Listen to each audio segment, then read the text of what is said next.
இருட்டுக்கு ஒரு முகம் உண்டு என்று நீங்கள் கேள்விப்பட்டிருக்கிறீர்களா? பகலில் நான் பார்க்கும் அதே சாலைகள் இரவு 12 மணிக்கு மேல் வேறு ஒரு உலகமாக மாறுகின்றன.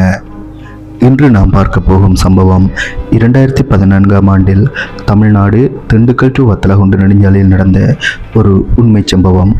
இதை எங்களிடம் பகிர்ந்தவர் அந்த விபத்தில் உயிர் பிழைத்த ஒரே ஒரு நபர், ஓட்டுநர் செல்வத்தின் உதவியாளர் மாரி. இன்று வரை மாரிக்கு இருட்டை கண்டால் பயம். ஏன்? அந்த இரவில் அவர் பார்த்தது என்ன? இது நள்ளிரவு நெடுஞ்சாலையில் தாளாத தாகம் கொண்ட பெண் ஆவியின் பயங்கரம். Welcome to the dark ledger. அது 2014ஆம் ஆண்டு. அன்று அமாவாசை முடிந்து 2 நாட்களாக இருந்தது. வானத்தில் நிலவு ஒரு கீட்டு போல தெரிந்தது. செல்வ மன்னன் லாரியை ஓட்ட நான், அதாவது மாறி, பக்கத்தில் அமர்ந்து பீடி குடித்து கொண்டிருந்தேன். வண்டியில் கிட்டத்தட்ட 10 டன் தக்காளியிலோடு. ஒட்டன் சத்திரத்திலிருந்து தேனி நோக்கி பயணம். வத்தலகுண்டு தாண்டியதும் காடுகளின் அடர்த்தி அதிகமானது. ரோட்டின் இருபுறமும் புளிய மரங்கள். அந்த மரங்களின் கிளைகள் லாரியில் மேல்பட்டு சட சட என சத்தம் எழுப்பின. திடீரென வண்டியின் ரேடியோவில் ஒரு இரைச்சல். தெளிவான பாடல்கள் மறைந்து யாரோ அழுவது போன்ற மெல்லிய சத்தம் கேட்கத் தொடங்கியது. செல்வ மன்னன் ரேடியோவை அணைத்தார். ஏன் அண்ணே என்று கேட்டேன். அவர் பதில் சொல்லவில்லை. அவர் கண்கள் சாலையிலேயே நிலைத்திருந்தன. சுமார் 1:45 மணி இருக்கும். அதாவது அதிகாலை. வண்டியின் ஹெட்லைட் வெளிச்சத்தில் தூரத்தில் ஒரு உருவம் தெரிந்தது. ஒரு பெண் கையில் ஒரு குழந்தையை வைத்துக்கொண்டு சாலையோரம் அமர்ந்திருந்தாள். இந்த நள்ளிரவில், இந்த பாழடைந்த காட்டில், அதாவது இந்த அடர்த்தியான காட்டில் இந்த ஒரு பெண் என்ன செய்கின்றாள்? 1000 கேள்விகள் எனக்குள். வண்டி அவளை தாண்டி செல்லும் போது நான் ஜன்னல் வழியாக பார்த்தேன். அவள் தலைமுடி முகம் முழுவதையும் மறைத்திருந்தது. ஆனால் அவளுடைய கைகள், அந்த கை, அதாவது தோல் சுருங்கி எலும்புகள் துருத்தி கொண்டு பார்ப்பதற்கே வித்தியாசமாக, கிட்டத்தட்ட அருவருப்பாக இருந்தது. நான் சிறிது பயந்து விட்டேன்.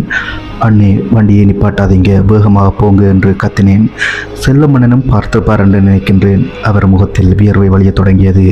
அவர் கியரை மாற்றினார். வண்டி வேகம் எடுத்தது. நாங்கள் சுமார் 10 கிலோமீட்டர் கடந்து வந்திருப்போம். திடீரென செல்வமன்னன் பிரேக் அடித்தார். லாரி அதிக சத்தத்துடன் அலறிக்கொண்டு நின்றது. முன்னால் அதே பெண் அதே இடத்தில் அதே போல் அமர்ந்திருந்தாள். இது எப்படி சாத்தியம்? எனக்கு உடல் நடுங்கியது.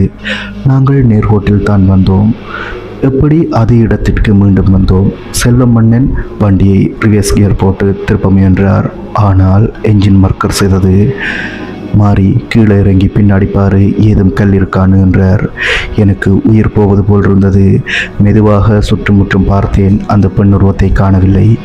இருந்தாலும் அதிக பயத்துடன் மெல்ல இறங்கி மெதுவை கதவு திறந்து பின்பக்கம் செல்ல முயன்றேன்.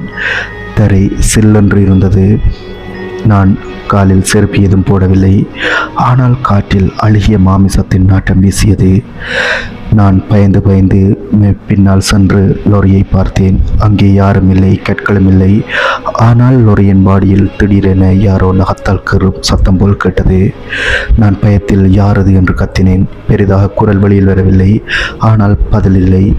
திடீரென என் காதருகில் குளிர்ந்த காற்று வீசியது. தண்ணி தாகமாக இருக்கு. ஒரு கரகரப்பான பெண் குரல். நான் அலறிக்கொண்டு பயத்தில் லோரிக்குள் ஏறினேன். செல்வமன்னன் பயத்தில் உறைந்து போயிருந்தார். வண்டியின் முன் கண்ணாடியில் ஒரு இரத்த கைரேகை மெதுவாக தோன்றி மறைந்தது. அந்த பெண் இப்போது லாரியின் ரூஃப் மீது குதிக்கும் சத்தம் கேட்டது. வண்டி அதிரத் தொடங்கியது. மெலிதாக ஆடியது. செல்வ மன்னன் எப்படியோ மீண்டும் மீண்டும் ட்ரை பண்ணி வண்டியை ஸ்டார்ட் செய்து வேகமாக ஓட்டினார். ஆனால் அந்த பெண் விடவில்லை. லாரியின் ஜன்னல் வழியாக அவள் முகம் எட்டி பார்த்தது. நான் உற்று கவனிப்பேன். அவளுக்கு கண்கள் இல்லை. அந்த இடத்தில் வெறும் இரத்த ஓட்டைகள் மட்டுமே இருந்தன. கட்டுப்பாட்டை இழந்த லாரி ஒரு பெரிய புளிய மரத்தில் மோதியது. எனக்கு தலை சுற்றியது. கண் விழித்து பார்த்தபோது செல்வ மன்னன் இரத்த வெள்ளத்தில் கிடந்தார்.